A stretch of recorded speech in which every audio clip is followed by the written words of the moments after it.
रहे थे कि किस प्रकार वसुदेव जी और देवकी के विवाह के पश्चात देवकी वसुदेव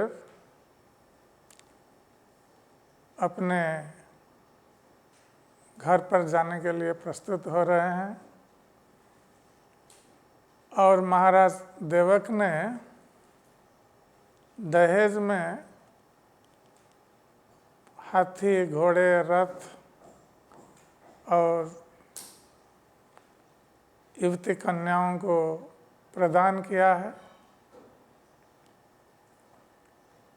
और जब इस प्रकार ये लोग वसुदेव अपने घर जाने के लिए प्रस्तुत हो रहे थे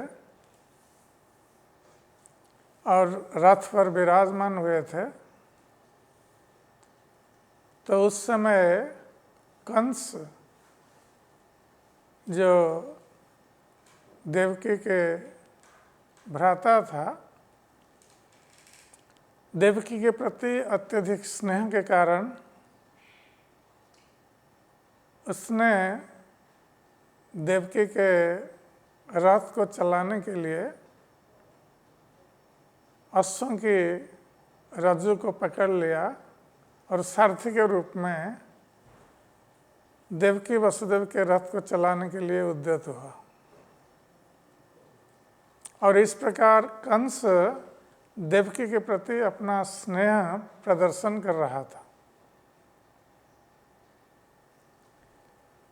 और जब जाना प्रारंभ किए तो ये बहुत बड़ी शोभा यात्रा थी, जिसमें वसुदेव देवकी के रथ के चारों तरफ और बहुत सारे स्वर्ण रथ चल रहे थे। और जब यात्रा प्रारंभ हुई तो एक साथ शंख, भेरी, तुरी आदि का नाद होने लगा। तो इस प्रकार यात्रा प्रारंभ हुई और उनके साथ बहुत सारे लोग चल रहे थे। बहुत बड़ी शोभा यात्रा थी।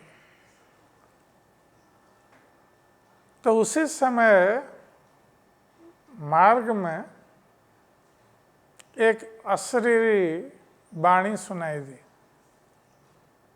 अर्थात कौन बोल रहा है, कोई शरीर दृष्टिगत नहीं हो रहा था। तो आकाश से ये आकाशवाणी हुई कि रे मूर्ख, तुम जिस स्त्री का रथ चला रहे हो, उस स्त्री का अष्टम गर्भ तुम्हारी मृत्यु का कारण बनेगा। तो जब कंस ने ये आकाशवाणी सुनी, क्योंकि कंस अत्यधिक पापी था, दुष्ट और ईर्ष्यापरायण था, इसलिए तुरंत इस आकाशवाणी सुनने के साथ साथ वो बहुत क्रोधित हो गया। जिस भगनी पर, जिस देवकी पर वो इतना स्नेह प्रदर्शन कर रहा था कि सारथी का काम कर रहा था अपने भगनी का रथ चलाने के लिए, सारथी के स्थान पर स्वयं बैठा था, तुरंत उसने अश्व की रस्सियों को छोड़ दिया और उसी बाएं हाथ से देवकी के बालों को पकड़ लिया और दाहिने हाथ में अश्वों को चलाने के लिए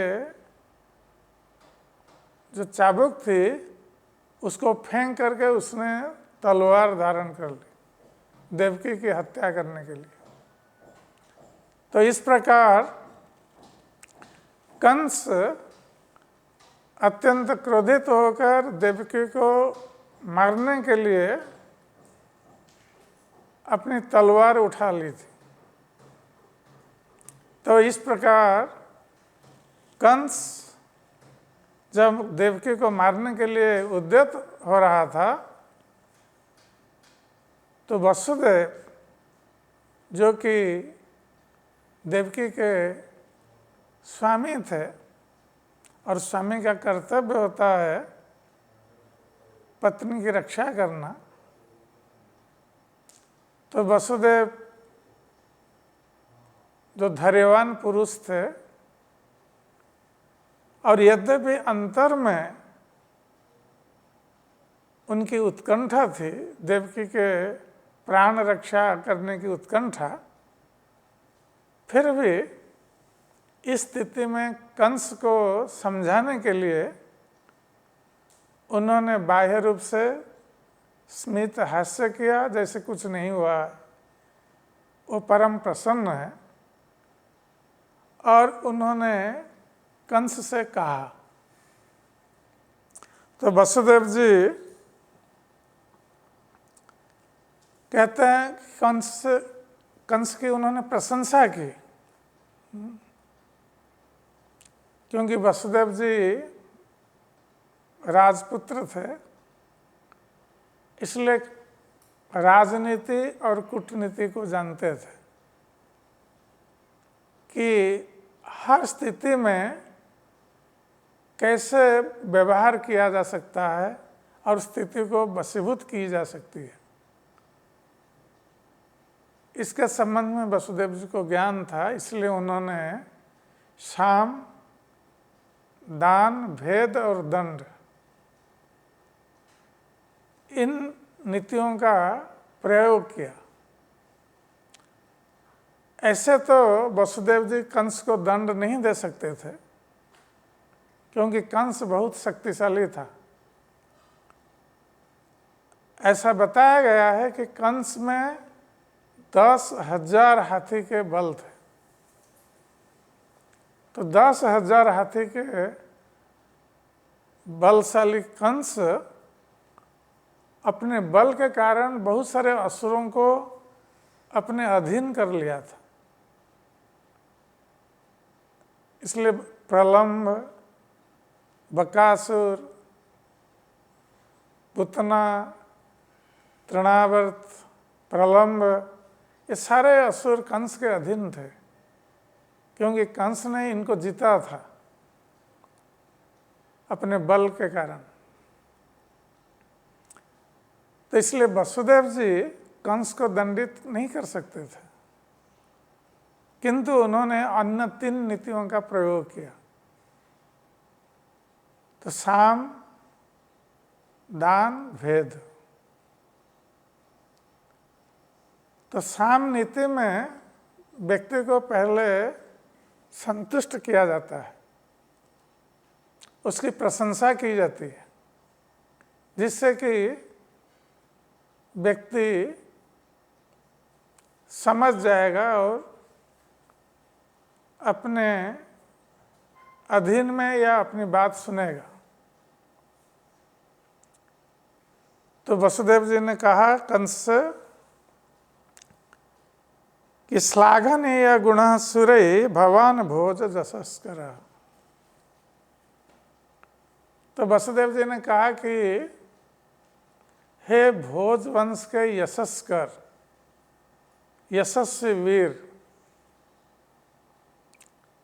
कंस, तुम भोज वंश के यशस्वी वीर हो और तुम्हारे पास बहुत सारे प्रशंसनीय गुण हैं।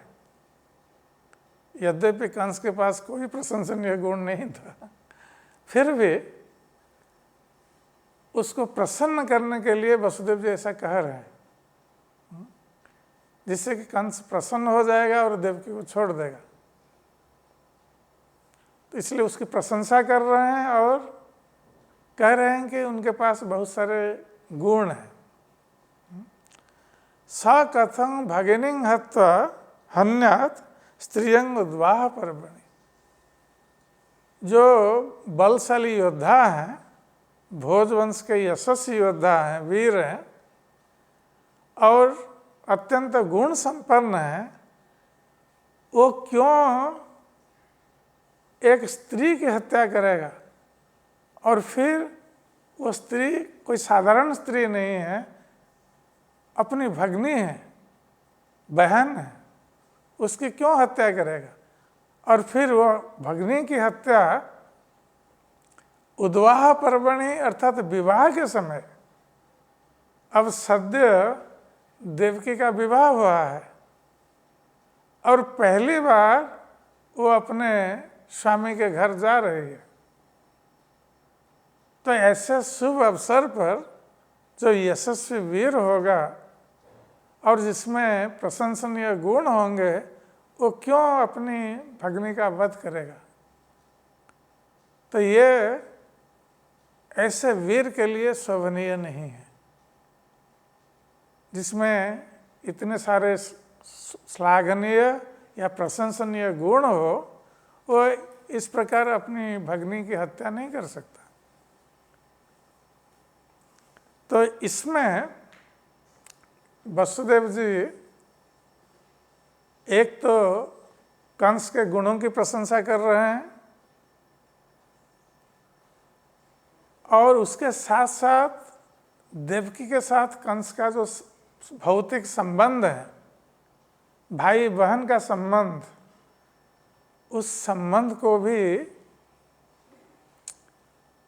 बता रहे हैं कि ऐसे किसी व्यक्ति की हत्या करना अलग बात है, किंतु किसी सगे संबंधी की हत्या करना ये बहुत गुरुतर पाप माना गया है। ऐसे हत्या पाप है और सगे संबंधी की हत्या गुरुतर पाप माना गया। तो वसुदेव जी ने इस प्रकार साम नीति का प्रयोग किया। फिर उन्होंने कहा कि मृत्यु जन्म वतंग वीर देहे न सहजायते। तो वसुदेव जी ने कहा कि हे वीर, तुम मृत्यु के लिए भयभीत हो। ये जो आकाशवाणी हुई, जिसमें तुम्हारी मृत्यु की भविष्यवाणी हुई, तुम अपनी मृत्यु के लिए भयभीत हो रहे हो, किंतु वस्तुतः इस संसार में व्यक्ति के जन्म के साथ साथ मृत्यु भी आती है। यहाँ तक ये बताया है कि जन्म के समय किस व्यक्ति की कहाँ पर किस स्थिति में मृत्यु होगी, ये बात लिखी रहती है, इसको कोई बदल नहीं सकता। तो वसुदेव जी कह रहे हैं, अद्य वा अब्ज शतान्त व मृत्यु वही प्राणिनां ध्रुव। इसलिए जिस व्यक्ति का इस संसार में जन्म हुआ है, उसकी मृत्यु आज हो सकती है या 100 वर्ष बाद हो सकती है, किंतु मृत्यु निश्चित है, ये ध्रुव सत्य है। और यही बात भगवान कृष्ण भगवद गीता में भी कहते हैं, जातस्य हि ध्रुवं मृत्यु ध्रुवं जन्म मृतस्य च। जिसका इस संसार में जन्म हुआ है, उसकी मृत्यु निश्चित है, और जिसकी मृत्यु हुई है, उसका जन्म भी निश्चित है, और इसको कोई टाल नहीं सकता। चाहे वो कुछ भी करे, अपनी मृत्यु को कोई भी व्यक्ति टाल नहीं सकता।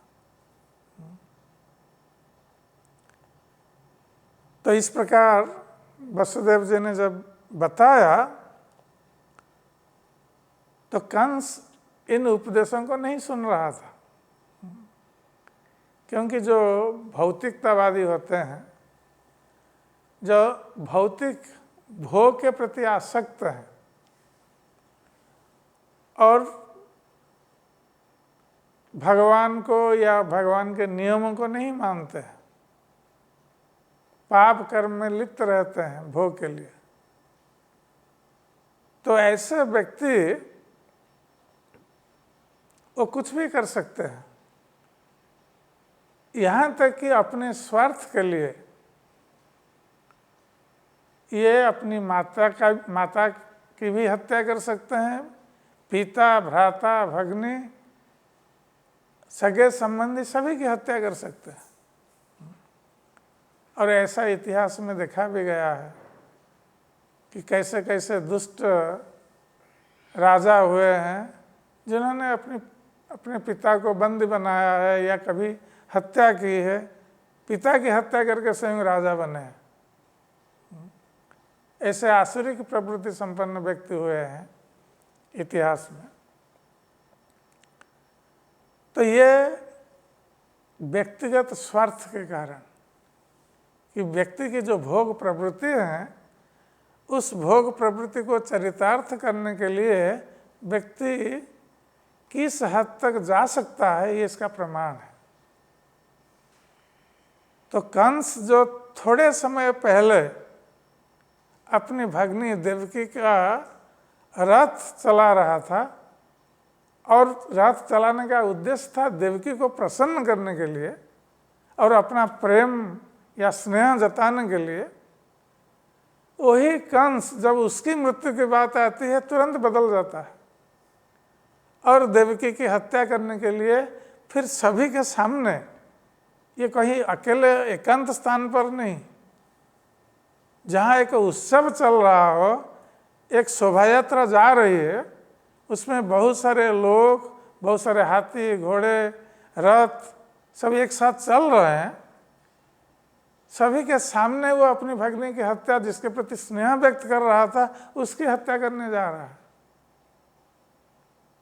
तो संसार में व्यक्ति जब स्वार्थी बन जाता है और अपने स्वार्थ के लिए वो सब कुछ कर सकता है और वो दूसरों का ख्याल नहीं रखता है कि लोग क्या सोचेंगे, क्या बोलेंगे, या उसके धर्म की हानि होगी, वो नरक यंत्रणा भोग करेगा, वो कुछ नहीं सोचते हैं, उनकी बुद्धि नष्ट हो जाती है। तो कंस के साथ भी वही हुआ। तो वसुदेव जी यद्यपि कंस को समझा रहे हैं, फिर भी कंस समझने के लिए प्रस्तुत नहीं है। तो कंस से वसुदेव जी पुनः कह रहे हैं कि ऐसा तवानुजा वाला कृपणा पुत्र को उपमा। तो वसुदेव जी ने सोचा कंस का जो संपर्क है देवकी देवी के साथ, तो उस संपर्क को और अधिक बताया जाए, जिससे कि कंस का हृदय पिघल जाएगा, उसका क्रोध शांत हो जाएगा और वो देवकी के प्रति पुनः स्नेह प्रदर्शित करने लगेगा। तो कहते हैं कि हे कंस, ये देवकी तुम्हारी अनुजा है, तुम्हारी छोटी बहन है, और कृपणा पुत्री को उपमा। ये देवकी ये बाला है, अत्यंत निरीह है और तुम्हारे ऊपर निर्भर करती है, क्योंकि तुम उसके भ्राता हो, इसलिए तुम्हारे ऊपर निर्भरशीला है। और ऐसी जो भगिनी है जो भ्राता के ऊपर निर्भरशीला है, वो पुत्री के समान होती है, पुत्री को उपमा। तो ये केवल तुम्हारी भगिनी नहीं है, तुम्हारी पुत्री के समान है, क्योंकि तुम्हारे ऊपर वो निर्भरशीला है। हंतु नाहसि कल्याणी इमं तं दीनवत्सल।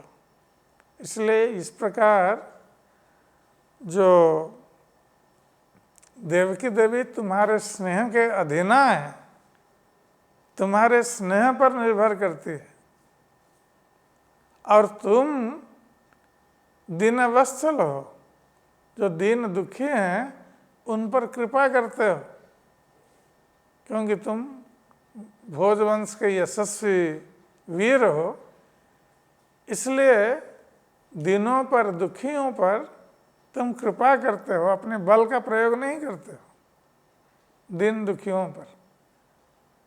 जो व्यक्ति दीन दुखियों पर बल का प्रयोग करता है उसको बहुत निर्दयी समझा जाता है, जिसका हृदय नहीं है या जिसका हृदय बहुत कठोर है। तो इसलिए वसुदेव जी कह रहे हैं कि तुम तो दीन वत्सल हो, दीन दुखियों पर दया करते हो, इसलिए दीन दुखियों पर या दीन दुखिनी जैसी तुम्हारी बहन है, उस पर तुम अपना बल का प्रयोग कैसे कर सकते हो? कृपा के स्थान पर तुम बल का प्रयोग कैसे कर सकते हो? उसके ऊपर कृपा करनी चाहिए।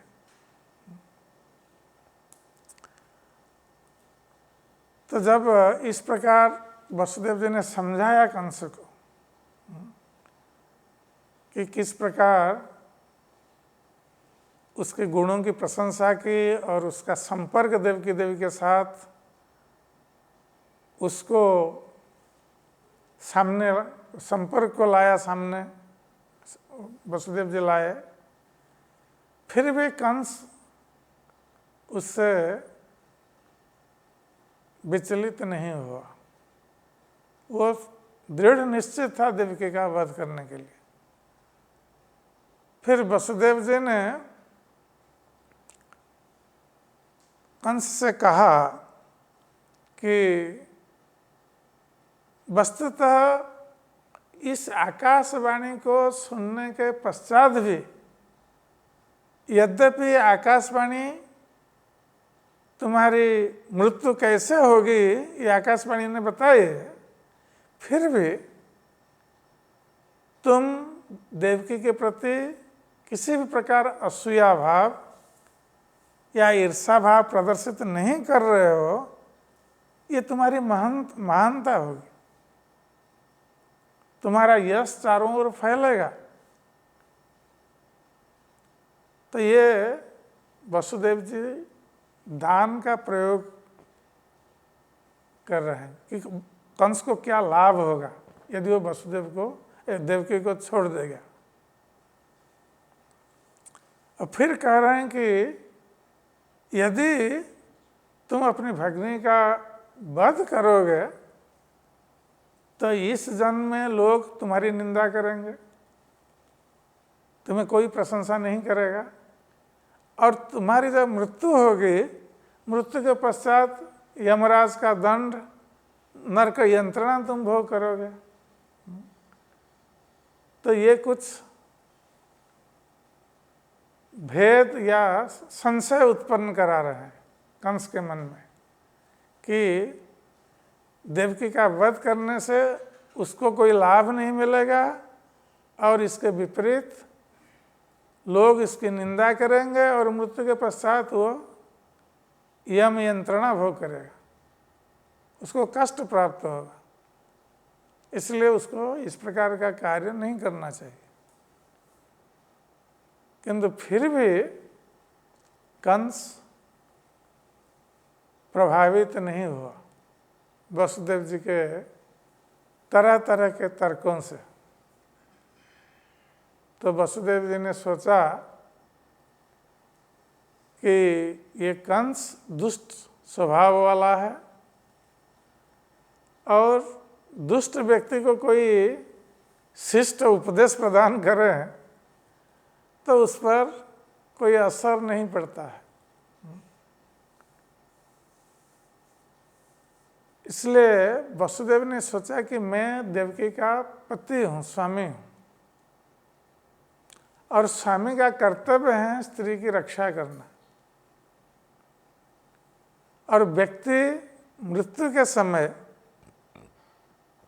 यदि अपनी रक्षा या अपनी पत्नी की रक्षा करने के लिए प्रयास नहीं करता है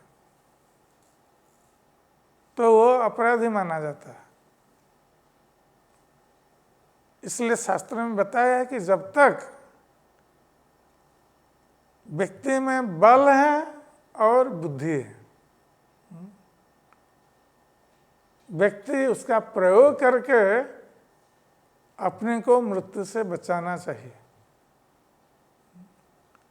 तो वसुदेव जी कहते हैं मृत्युर्बुद्धिमता पोयो यावत बुद्धि बलोदय यद्यसो न निवर्तेत न अपराधस्ते देहिना। तो वसुदेव जी कहते हैं कि यदि कोई व्यक्ति बल का प्रयोग करके या बुद्धि का प्रयोग करके मृत्यु से अपने को बचा नहीं सका, तो फिर उसका कोई अपराध नहीं होगा, क्योंकि उसने प्रयास किया है और फल तो भगवान के अधीन है। तो व्यक्ति प्रयास करता है, फल भगवान देते हैं। तो वसुदेव जी ने सोचा कि कम से कम बल के द्वारा मैं तो कंस को वशीभूत नहीं कर सकता या उसको दंडित भी नहीं कर सकता, क्योंकि कंस बहुत बलशाली है, 10,000 हाथी का बल है उसमें। इसलिए बल का प्रयोग करना संभव नहीं है। अब रही बुद्धि, तो मेरे पास बुद्धि है, तो कम से कम मैं बुद्धि का प्रयोग करूं और देवकी के प्राणों की रक्षा करूं। ये सोचकर वसुदेव जी ने कंस से एक प्रस्ताव दिया, क्योंकि वसुदेव जी ने सोचा, ये प्रस्ताव देने से पहले वसुदेव जी ने अच्छी तरह सोचा, विचार किया इस प्रस्ताव पर। तो वसुदेव जी कह रहे हैं कि यदि ऐसा हो कि मैं कंस के सामने प्रतिज्ञा करूं, क्योंकि कंस को मृत्यु का भय देवकी से नहीं है। जो आकाशवाणी हुई है, आकाशवाणी ने कहा है कि देवकी के अष्टम गर्भ कंस की मृत्यु का कारण बनेगा। तो वसुदेव जी सोच रहे हैं कि देवकी से कंस को मृत्यु का भय नहीं है, देवकी के अष्टम गर्भ से मृत्यु का भय है। और यदि ऐसा हो कि मैं कंस के सामने ये प्रतिज्ञा करूं कि देवकी के जितनी संतानें उत्पन्न होंगी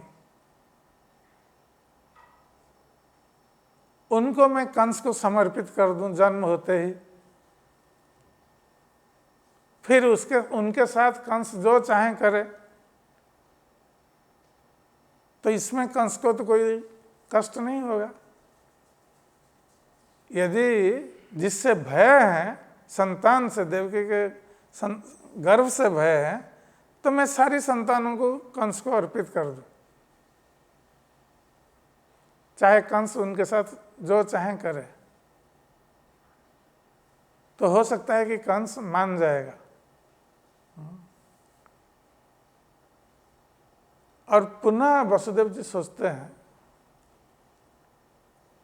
कि मैं भी एक पिता भी हूं, और किसी पिता के लिए अपने सद्योजात संतान को मृत्यु के गर्त में धकेल देना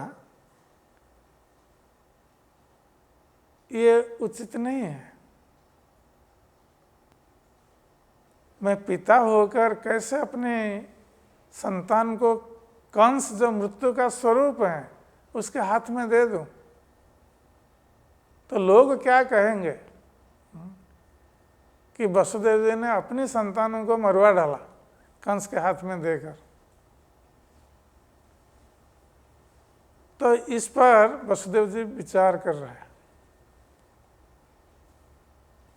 पुनः वसुदेव जी सोच रहे हैं कि जब भविष्यवाणी हुई है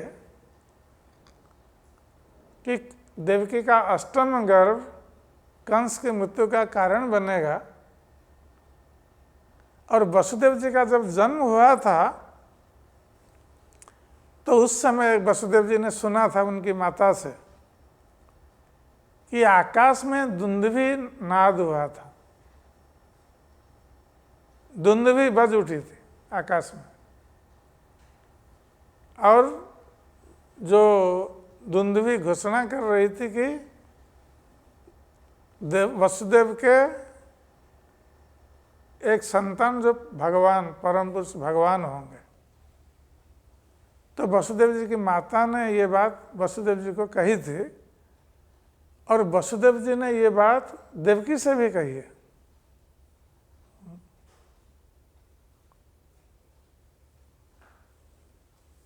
तो देवकी प्रसन्न थी कि उनके घर में भगवान आएंगे और वसुदेव जी सोच रहे हैं कि यदि ये आकाशवाणी हुई है और आकाशवाणी अवश्य सत्य होगी, तो ऐसी यदि मैं प्रतिज्ञा कर देता हूँ कि देवकी के संतान जन्म होते ही मैं कंस को अर्पित कर दूं, तो कम से कम अब देवकी का प्राण बच जाएगा, कंस छोड़ देगा देवकी को। और बाद में हो सकता है कि देवकी के कोई पुत्र ना हो, या पुत्र होने पर किसी भी पुत्र कंस को मार दे, या देवकी के पुत्र होने से पहले कंस की मृत्यु हो जाए, कौन जाने क्या होगा आगे। तो कम से कम इस समय मेरा कर्तव्य है देवकी के प्राण की रक्षा करना। तो ये सब बातों पर विचार करते हुए वसुदेव ने ये बात कही कंस से। तो वसुदेव कह रहे हैं कंस से, नहीं अस्यास्ते भयं सौम्य यद्वै सा अशरीर भाग पुत्रान समर्पयिष्ये अस्या यतस्ते भयंगुत्थितम्। तो वसुदेव जी कह रहे हैं कि हे कंस, तुम्हें देवकी देवी से मृत्यु का कोई भय नहीं है। जो अशरीरी वाणी या आकाशवाणी हुई है, ये देवकी के अष्टम गर्भ के लिए कहा गया है। अष्टम गर्भ से तुम्हें भय है, देवकी से कोई भय नहीं है। इसलिए मैं प्रतिज्ञा करता हूं कि देवकी का अष्टम गर्भ क्या, देवकी के जितने पुत्र उत्पन्न होंगे, मैं सारे पुत्रों को जन्म होते ही तुम्हें समर्पित कर दूंगा। अब तुम्हें क्या भय है? तो जब वसुदेव जी ने ऐसा कहा तो कंस ने विचार किया। वो वसुदेव जी के दूसरे उपदेशों को नहीं सुन रहा था, किंतु कंस ने वसुदेव जी के इस बात पर विचार किया कि वसुदेव जो कह रहे हैं, ये वसुदेव जी ठीक कह रहे हैं। क्योंकि कंस जानता था कि वसुदेव जी सत्य प्रतिज्ञ हैं, वो कभी झूठ नहीं बोलते और जो कहते हैं उसको करते हैं। कंस को इस पर विश्वास था। इसलिए कंस ने सोचा कि यदि वसुदेव जी कह रहे हैं कि सारे पुत्रों को मुझे अर्पित कर दें, तो इससे मेरा फिर कोई भय नहीं है, मैं उन पुत्रों के साथ जो चाहे कर सकता हूं। तो यह सोचकर कंस ने कहा कि ठीक है, छोड़ दिया देवकी को। और वसुदेव और देवकी ये अपने घर पर पहुंचे। अब देवकी के प्राण बच गए कंस के हाथ से, वसुदेव जी की प्रतिज्ञा के कारण। तो इस प्रकार वसुदेव देवकी के हर साल एक एक पुत्र उत्पन्न हुए। इस प्रकार देवकी के 8 गर्भों में 8 पुत्र हुए और देवकी देवी की एक कन्या भी उत्पन्न हुई थी, जो कन्या सुभद्रा देवी है। ये देवकी की कन्या थी सुभद्रा। तो जब वसुदेव जी का प्रथम पुत्र उत्पन्न हुआ तो वसुदेव जी ने सोचा कि अब इसको तो कंस को देना पड़ेगा, और कंस दुष्ट हैं और वो उस पुत्र की हत्या कर सकता है, और स्वाभाविक रूप से पिता माताओं का सद्योजात शिशु के प्रति अत्यधिक स्नेह होता है। किंतु वसुदेव जी प्रतिज्ञाबद्ध थे, इसलिए भारी हृदय से वसुदेव जी ने पहले उस पुत्र का नामकरण कर दिया, क्योंकि वो जानते थे कि ये पुत्र बच नहीं सकता कंस के हाथ से। इसलिए पहले पुत्र का नाम रखा था कीर्तिमान। नामकरण करके वो लेकर गए कंस के पास भारी हृदय में, क्योंकि पिता के लिए और माता के लिए बहुत कष्टकर है कि अपने शिशु को काल के हाथ में दे देना, सद्योजात शिशु को। इसलिए सुखदेव गोस्वामी कहते हैं कि किंग दुसह नु साधुना, साधुओं के लिए, भक्तों के लिए क्या दुस्सह नहीं हो सकता। अर्थात साधु लोग ये सब कुछ सहन कर सकते हैं। सहनशीलता का गुण ये साधु का स्वभाव है। और वसुदेव जी ये साधु पुरुष थे, भगवान के परम भक्त, जो भगवान के पिता बने। इसलिए हृदय को कठोर करके वो लेकर गए इस शिशु को। और कंस जो है ये दुष्ट था, वो कुछ भी कर सकता था। तो जब वसुदेव जी लेकर गए कंस के पास, तो कंस ने देखा कि वसुदेव जी ने अपनी प्रतिज्ञा की रक्षा की है। जो बोले थे उन्होंने किया है ऐसा, अपने सद्योजात शिशु को लेकर आए हैं। तो कंस ने वसुदेव जी से कहा कि वसुदेव जी, इस पुत्र से, तुम्हारे प्रथम पुत्र से मुझे भय नहीं है, मृत्यु का भय। तुम्हारे अष्टम पुत्र से मुझे मृत्यु का भय है, इसलिए इसको तुम ले जाओ घर। तो वसुदेव जी को बहुत प्रसन्न होना था कि अब कंस लौटा दे रहा है अपने पुत्र को, किंतु वसुदेव जी प्रसन्न नहीं हुए, क्योंकि वसुदेव जी जानते थे कि जो दुष्ट व्यक्ति हैं उसका स्वभाव किसी भी समय बदल सकता है। क्योंकि उन्होंने देखा था कंस ने कैसे स्नेह प्रदर्शित किया था देवकी के प्रति, उनका रथ चला रहा था, तुरंत कैसे बदल गए। तो वसुदेव जी को यह भय था कि कंस किसी भी समय बदल सकता है, और वसुदेव जी का भय सत्य हो। अपने प्रथम नवजात शिशु को घर लेकर जाने के पश्चात देवता लोग सोचने लगे कि कंस यदि ऐसा स्नेह प्रदर्शित करता रहेगा वसुदेव के प्रति और देवकी के प्रति, तो भगवान का आविर्भूत होना विलंबित होगा। और भगवान क्यों अपने मामा का वध करेंगे? यदि कंस देवकी और वसुदेव के प्रति स्नेह प्रदर्शित करता रहेगा तो भगवान कृष्ण क्यों उसका वध करेंगे? नहीं करेंगे।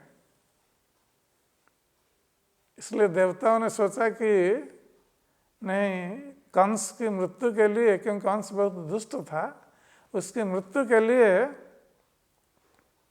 ये वैर भाव उत्पन्न होना आवश्यक है।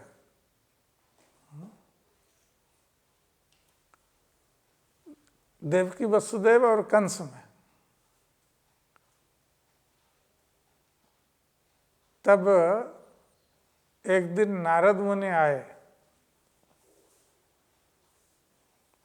एकांत में कंस से मिले। और हम लोग जानते हैं कि नारद मुनि ये त्रिलोक में भ्रमण करते रहते हैं भगवान की भक्ति का प्रचार करने के लिए। तो नारद मुनि भक्तों के पास भी जाते हैं और अभक्तों के पास भी जाते हैं, असुरों के पास भी जाते हैं। और असुर लोग भी सोचते हैं कि नारद मुनि हमारे शुभाकांक्षी हैं। तो नारद मुनि एकांत में आकर मिले कंस से और कंस से कहा कि कंस, मैं तुमसे एकांत में मिलना चाहता हूँ, कुछ गुप्त बातें हैं तुमसे कहने के लिए। तो कंस ने सोचा कि नारद मुनि हमारे हिताकांक्षी हैं, इसलिए कुछ गुप्त बात बताने के लिए आए हैं। तो एकांत में कंस मिला नारद मुनि से और नारद मुनि ने कहा, ये कंस, एक बात है कि हम आ रहे थे, हम तो त्रिलोक में भ्रमण करते रहते हैं, हम आ रहे थे तो हमने देखा मेरू पर्वत के शिखर पर देवताओं की सभा हो रही है और वहाँ ये बात चर्चा चल रही थी कि ये देवतागण तुम्हारा वध के लिए सब व्यवस्था कर रहे हैं, तुम्हारे वध की व्यवस्था हो रही है देवताओं के द्वारा। और ये जो यदुवंशी तुम देख रहे हो, ये सब सारे देवता लोग यदुवंश में जन्म लिए हैं। ये वसुदेव जी के जितने सब सगे संबंधी हैं और वहाँ ब्रज में जो नंद महाराज हैं, ये भी, उनके भी सगे संबंधी गोपगण, गोपीगण, ये सब देवता लोग हैं। इन देवताओं ने यदुवंश में जन्म ग्रहण किया है और तुम्हारे वध के लिए ये लोग व्यवस्था कर रहे हैं। और ये जो देवकी का पुत्र है, तुमने भविष्यवाणी सुनी थी कि अष्टम गर्भ तुम्हारी मृत्यु का कारण बनेगा, किंतु तुम नहीं जानते हो ये देवताओं की गणना कहाँ से प्रारंभ होती है। ऐसे तो भौतिक दृष्टि से हम 1, 2, 3 से प्रारंभ करते हैं गणना, किंतु ये देवताओं की गणना कुछ अलग होती है। और कहाँ से वो एक गिनती करेंगे और कहाँ 8वां गर्भ होगा, ये पता नहीं है। इसलिए देवकी का कोई भी गर्भ अष्टम गर्भ हो सकता है और वो तुम्हारी मृत्यु का कारण बन सकता है। और कंस को और एक बात बताई नारद मुनि ने। नारद मुनि ने कहा कि कंस, तुम नहीं जानते हो, तुम पहले जन्म में एक कालनेमी राक्षस थे और कालनेमी का वध भगवान विष्णु ने किया था। तो इसलिए इस जन्म में जो भगवान तुम्हारे शत्रु हैं वो आएंगे तुम्हारा वध करने के लिए। तो कंस समझ गया ये देवताओं की योजना है, और नारद मुनि ने बता दिया।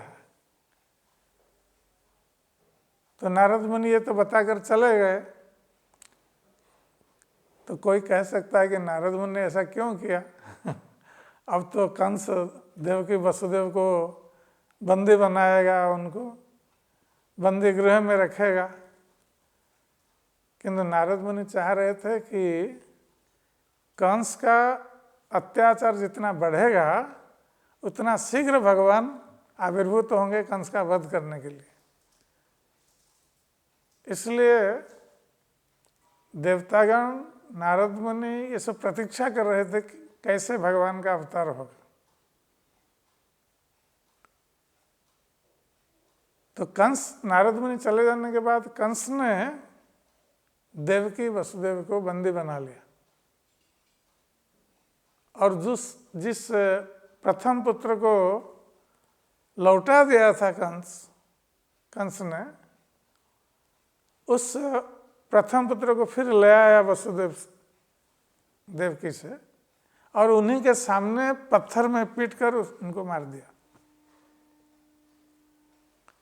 तो इस प्रकार देवकी के प्रथम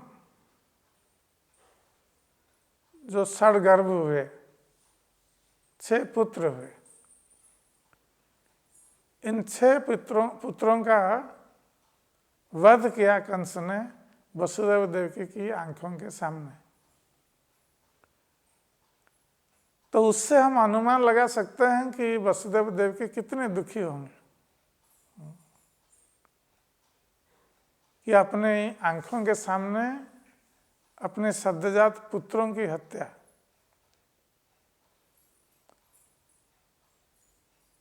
किंतु वस्तुतः ये जो षडगर्भ थे, ये 6 असुर ही थे जो देवकी देवी के गर्भ में आए थे। और यहाँ तक भी बताया गया है कि ये 6 पुत्र षडगर्भ, ये पहले मरीचि के पुत्र थे, मरीचि मुनि के पुत्र थे, और अभिशाप के कारण वो असुर योनि को प्राप्त हुए और कालनेमि के पुत्र बने। और जब ये षडगर्भ कालनेमि के पुत्र बने, उस समय पुनः अभिशप्त हुए हिरण्यकशिपु के द्वारा, जो देवकी के गर्भ में आए देवकी के 6 पुत्रों के रूप में। और उनको अभिशाप था कि उसके अपने पिता के द्वारा उनकी मृत्यु होगी। तो कंस कालनेमि था पिछले जन्म में, अब इस जन्म में कंस बना है। तो यद्यपि बाह्य दृष्टि से वो देवकी वसुदेव के पुत्रों को मार रहा था, किंतु कंस वस्तुतः अपने पुत्रों को मार रहा था, क्योंकि पिछले जन्म में वो कंस के पुत्र कालनेमि के पुत्र थे। तो हमारे आचार्यों ने बताया है कि देवकी देवी जो भगवान की अंतरंगा शक्ति का प्रकाश है, उनके गर्भ में ये असुर लोग कैसे आ सकता है? क्योंकि वो तो दिव्य है, वो कोई उनका शरीर भौतिक नहीं है। फिर भी असुर लोग कैसे आ सकते हैं देवकी के गर्भ में? तो हमारे आचार्यों ने बताया है, श्री विश्वनाथ चक्रवर्ती ठाकुर ने बताया है कि जिस प्रकार भगवान का शरीर दिव्य है, किंतु अपने दिव्य शरीर में भगवान इस भौतिक ब्रह्मांड को भी धारण करते हैं। भगवान के शरीर के भीतर सब कुछ है।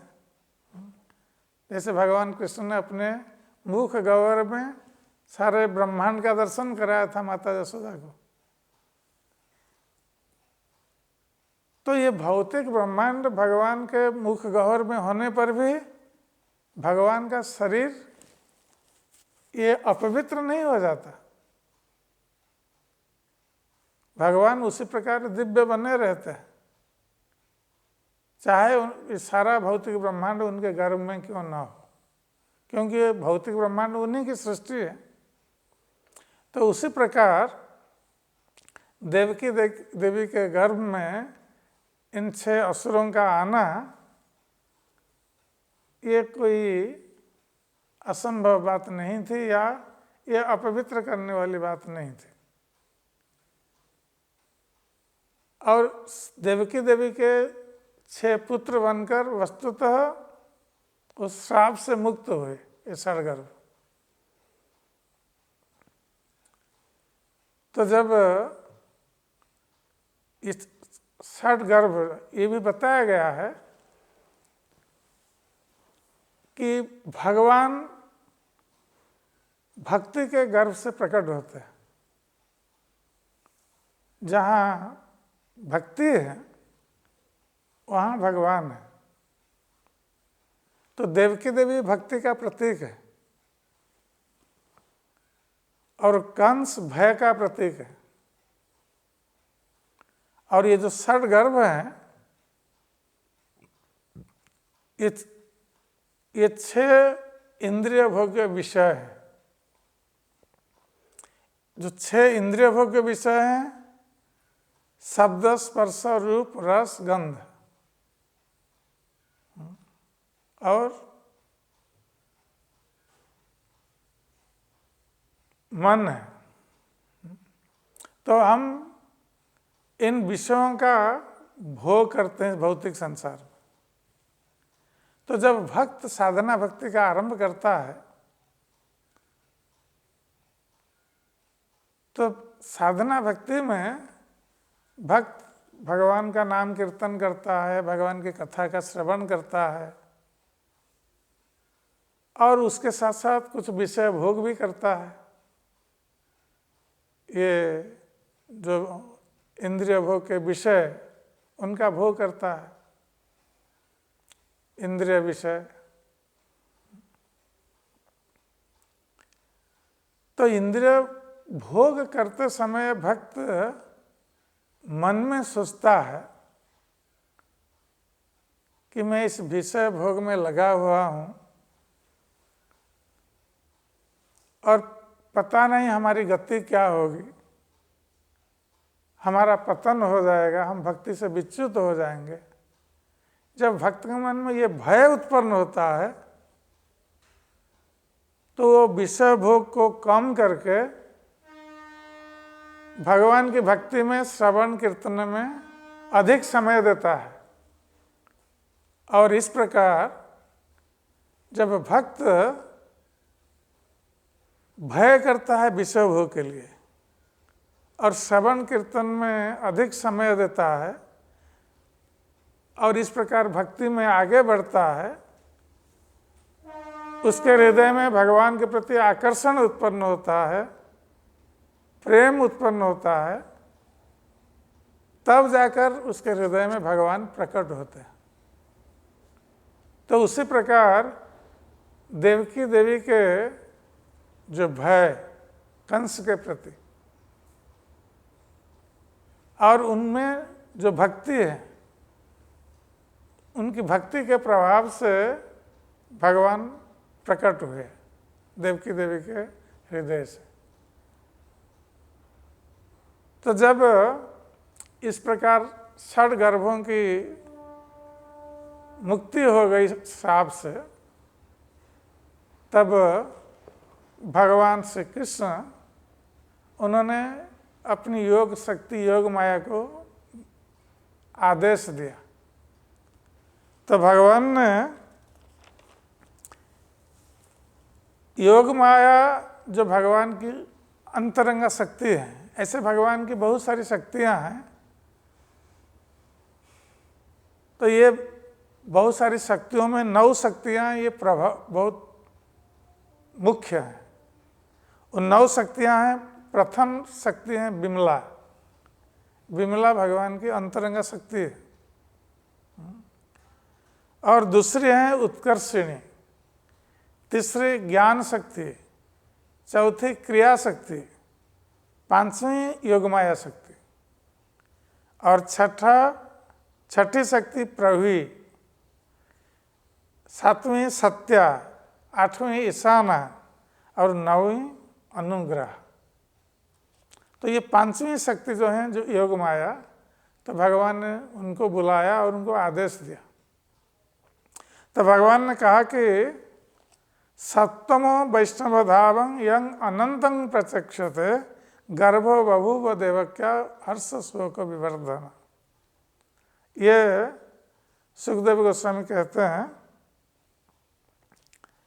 कि षड गर्भ के बाद इस सप्तम गर्भ में स्वयं बलदेव और जिनका अंश है अनंत शेष, ये सप्तम गर्भ में आए देवकी के गर्भ में, जो देवकी देवी के हर्ष और शोक के कारण बने।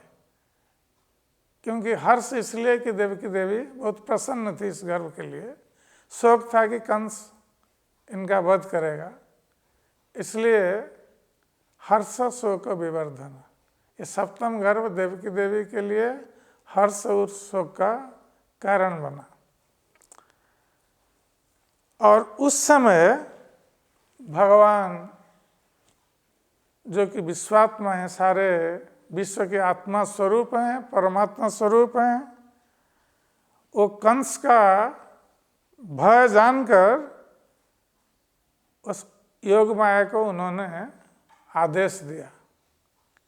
क्योंकि देवकी देवी भयभीत थी कंस से कि ये सप्तम गर्भ का भी कंस आकर वध करेगा, इसलिए भगवान ने योग माया को आदेश दिया कि गच्छ देवीं ब्रजं भद्रे गोप गोभीर अलंकृतम। तो योग माया से भगवान ने कहा कि हे देवी, तुम ब्रज में जाओ, जो ब्रज गोप बालक या गोपाल गण और गौओं से अलंकृत है, जहाँ गोपाल गण रहते हैं और गौएं भी रहती हैं, उस ब्रज में जाओ। और रोहिण्या वासुदेव से भार्जास्ते नंद गोकुले। तो वसुदेव जी की जो दूसरी पत्नी है रोहिणी देवी, वो नंद गोकुल में रह रही है। क्योंकि जब वसुदेव जी को ये आभास हुआ कि रोहिणी गर्भवती हैं, तो उन्होंने रोहिणी देवी को नंद महाराज के घर भेज दिया था गुप्त रूप से। तो रोहिणी देवी रह रही थी नंद महाराज के घर पर, और वसुदेव की दूसरी पत्नियां अन्य स्थानों पर गुप्त रूप में रह रही थी। तो भगवान ने आदेश दिया योग माया से कि देवक्या जठरे गर्भं शेषाख्यं धाम मामकम, कि देवकी के गर्भ में जो मेरा धाम, मेरा अंश, जो सप्तम गर्भ स्वयं अनंत शेष हैं, उनको तत्सन्निकृष्य रोहिणी उदरे सन्निवेश है। तो उनको आकर्षित करके देवकी के गर्भ से रोहिणी देवी के गर्भ में उनको स्थापित करो, और उसके पश्चात हम देवकी के गर्भ में आविर्भूत होंगे अपने अंशों के साथ। ये भगवान ने आदेश दिया योग माया को, क्योंकि ये शेष जो अनंत शेष हैं, ये पहले सप्तम गर्भ में आकर भगवान के लिए शय्या और आसन की व्यवस्था करेंगे, तब भगवान देवकी के गर्भ में आएंगे। इसलिए भगवान ने आदेश दिया कि मैं आऊँगा देवकी के गर्भ में, पहले अनंत शेष को स्थानांतरित करो और बाद में तुम यशोदा के गर्भ से उत्पन्न हो। तो भगवान ने ये नहीं कहा कि योगमाया यशोदा की कन्या होगी, कहा कि यशोदा के गर्भ से तुम उत्पन्न होना है, बस इतना आदेश दिया। तो इस प्रकार जब भगवान ने आदेश दिया तो योगमाया ने ओम कहकर भगवान के आदेश को ग्रहण किया और भगवान की परिक्रमा करके वो ब्रज में चली आई। हरे कृष्ण।